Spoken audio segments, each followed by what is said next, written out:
Hello everyone. RRB ने जितने भी अभी तक एग्जाम्स लिए हैं उन सभी के लिए स्टूडेंट हमेशा वेट करता रहा है, लेकिन इस दैनिक भास्कर के एक आर्टिकल ने इतना क्लियरली चीजों को यहां पे समझाने की कोशिश की है। और इस वीडियो में मैं आप लोगों को बताऊंगा कि किस डिपार्टमेंट में कितनी वैकेंसीज किस टाइम पर आरआरबी ने रिलीज की थी। लेकिन इससे आप लोगों को चाल पता चलेगी आरआरबी की क्या चाल है। ठीक है, तो यहां पे देखो, ये आपका 25/10/2023 को दैनिक भास्कर ने एक आर्टिकल रिलीज किया जिसमें आरआरबी अजमेर स्पेशली इसमें बताया कि आरआरबी अजमेर में 2018 के बाद में कोई भी भर्ती नहीं हुई। लेकिन आपको दिख रहा होगा असिस्टेंट लोको पायलट, लेकिन हमारा काम है यहाँ पे जूनियर इंजीनियर के बारे में और एसएससी के बारे में आपको बताना। तो यहाँ पे मैं आप लोगों को ना कुछ चीजें बताऊंगा। देखो, स्टार्टिंग में अगर मैं आपसे बात करूं तो अभी फिलहाल 5 साल हो चुके हैं, लगभग 5 साल कंप्लीट होने वाले हैं और आरआरबी ने अभी तक कोई भी वैकेंसी का अपडेट नहीं दिया है। हालांकि बीच में काफी कुछ हरकतें, कुछ तरीके के ऐसे एक्टिविटीज हुई हैं जिनसे जो एस्पिरेंट हैं उनको जरूर उम्मीदें मिली होंगी कि आरआरबी की वैकेंसी इस साल आ सकती है। लेकिन क्या सच में आरआरबी की वैकेंसी इस साल आ सकती है? उसके लिए अगर आप थोड़ा सा दिमाग दौड़ाएंगे तो पूरा जो नजर जाती है वो जाती है इलेक्शंस के ऊपर। 5 साल में अगर देखें, 5 साल होने वाले हैं सरकार को भी, और 5 साल बाद जब इलेक्शंस होते हैं तो डेफिनेटली कुछ ऐसे पैंतरे अपनाए जाते हैं जिससे आरआरबी नहीं, कोई भी डिपार्टमेंट के अंदर वैकेंसी के वादे किए जाते हैं, वैकेंसी रिलीज की जाती है, रिक्रूटमेंट निकाली जाती है। और वैसा ही शायद एक फायदा आज एस्पिरेंट को हो सकता है आरआरबी रिक्रूटमेंट के अंदर। तो यहां पे देखो, 2018 में आपको पता होगा कि 2018 के अंदर बहुत बड़ी वैकेंसी आई थी जिसके अंदर जूनियर इंजीनियर की भी वैकेंसी थी। एग्जाम का जो पैटर्न था उसके बारे में तो बहुत सारी वीडियो देखी होंगी, लेकिन उस टाइम पर जो वैकेंसीज थी उनके नंबर के ऊपर आप जाएंगे ना तो वो बहुत बड़ा एक नंबर था। लेकिन अगर उससे पहले भी आप देखोगे ध्यान से तो 2000, देखो यहाँ पे एक चीज लिखी हुई है कि 2016 और 17 में कोई भर्ती नहीं निकली थी। और आगे लिखा है कि 2015 में जूनियर इंजीनियर, इसके अलावा डिपोट मटेरियल सुपरिटेंडेंट, इसके अलावा यहाँ पे देखेंगे तो इसी साल एसएससी और जेई की भर्ती भी निकली थी 2015 के अंदर ही। ठीक है, उसके बाद 2018 में भी निकली, मतलब जो गैप था वो 2 से 3 साल का ही गैप रहता था। इससे पहले भी जब 2012 और 13 में ये वैकेंसी निकली थी तो उस टाइम पर भी, मतलब आरआरबी की जो वैकेंसी निकालने का पैटर्न था वो 2 साल का गैप तो ले लिया करता था, 2 साल मैक्स टू मैक्स मानेंगे तो 3 साल।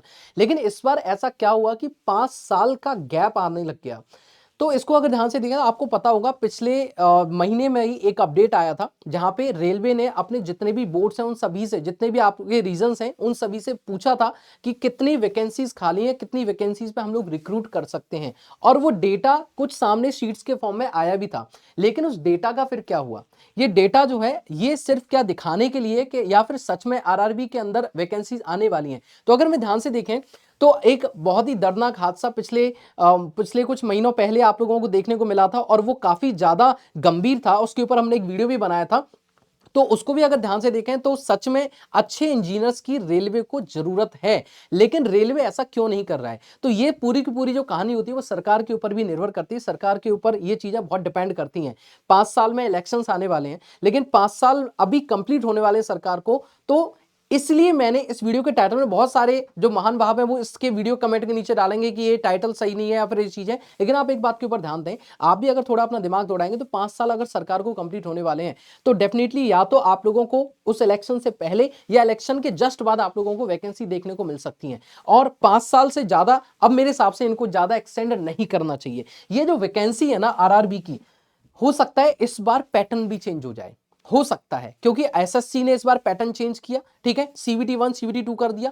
पहले इसके अंदर अगर आप देखोगे आरआरबी के अंदर तो यहां पर ये डिप्लोमा डिग्री दोनों के लिए होती है वैकेंसी, जैसे एसएससी की होती है। तो हो सकता है कुछ फेरबदल, कुछ ना कुछ चेंजेस जरूर देखने को मिले। और मैं चाहता भी हूं कि इसके अंदर कुछ चेंजेस डेफिनेटली होने चाहिए। रीजन क्या है उसका कि अगर आप ध्यान से देखें तो नॉन टेक्निकल वाला जो पोर्शन है ना उसके ऊपर काफी ज्यादा फोकस करता है आरआरबी। लेकिन अपने जो एस्पिरेंट है वो जब एसएससी जेई जैसे एग्जाम है जहां पे आपका रीजनिंग और जीके होती है वहीं पे आप इतना ज्यादा घबरा जाते हो, पैनिक हो जाते हो, तो ऐसी सिचुएशन में जहां पे आपको नॉन टेक वाला पोर्शन ज्यादा है उसको डेफिनेटली बहुत सारे स्टूडेंट जो सीरियस हैं वो इसकी तरफ जाते ही नहीं है।